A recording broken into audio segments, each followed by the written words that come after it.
2026-yil suv o'ti yili. Lekin bilasizmi, bu yilda ba'zi ranglar omadsiz hisoblanadi. Masalan, qora. Suv energiyasi yorug'likni yoqtiradi. Qora esa uni yutib yuboradi. Qora libos bu yil sizga sovuq kayfiyat olib kelishi mumkin. O'sha uchun qora rangdagi liboslarni qizil yoki to'q qizil, o't va suv bir-biriga umuman to'g'ri kelmaydi. Juda issiq ranglar suv o'tini bezovta qiladi.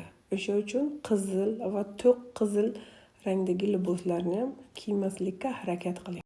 To'q yashil va botqoqli ranglar juda sust energiyani beradi va yangi boshlanishlarni to'sadi.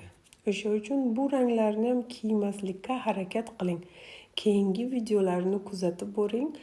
Qaysi ranglar omadli kelishini men sizga aytib beraman.